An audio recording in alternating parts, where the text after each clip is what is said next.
Near Munich, Captain Nixon returns to his unit obviously upset. He had made a combat jump with the 17th Airborne Division, and his plane was destroyed shortly after he jumped, killing all the paratroopers on board. While Nixon reflects angrily on the task of informing the families of the men who were killed, Winters confronts his friend about his excessive drinking. He also informs Nixon that Sink is demoting him from Battalion HQ, and that he should tell the parents that their sons died as heroes. A replacement, Private O'Keefe, is sent to an outpost with Perconti. O'Keefe hasn't seen any combat and his overeager, upbeat attitude offends the hardened Perconti, who lashes out harshly in a verbal tirade.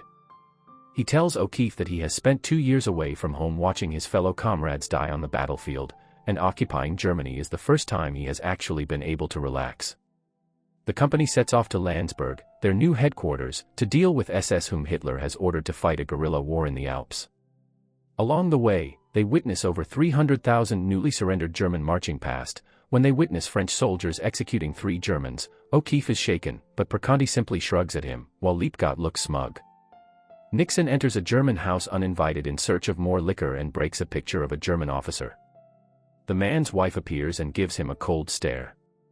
Sergeants Randleman, Christensen, Perconti, and Lewis are sent out on patrol, taking O'Keefe with them.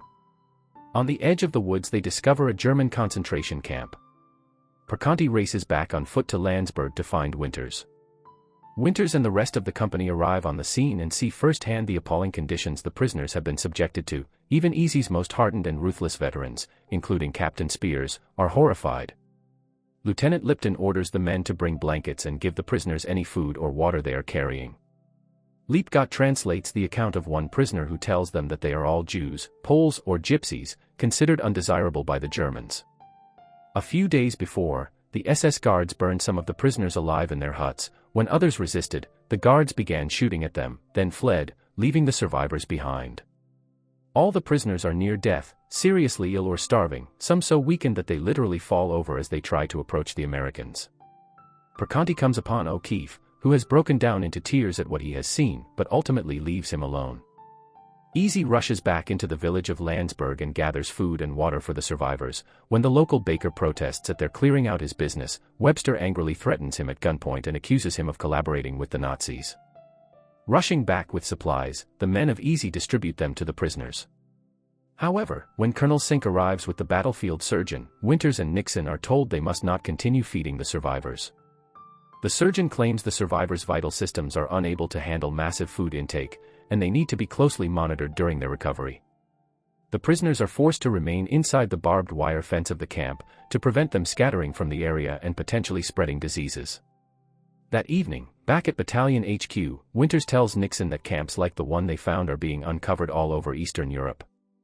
He says that the local Germans will participate in the cleanup operations, which will begin the next morning. One of the women involved in the cleanup is the same woman whose house Nixon had entered uninvited. He gives her a cold stare. Nixon announces to his fellow Easy members that Hitler has committed suicide, but the war is not over yet. Easy Company has been ordered to the Eagle's Nest. Webster bitterly says Hitler should have killed himself 3 years ago and saved everyone the trouble. Nixon grimly agrees.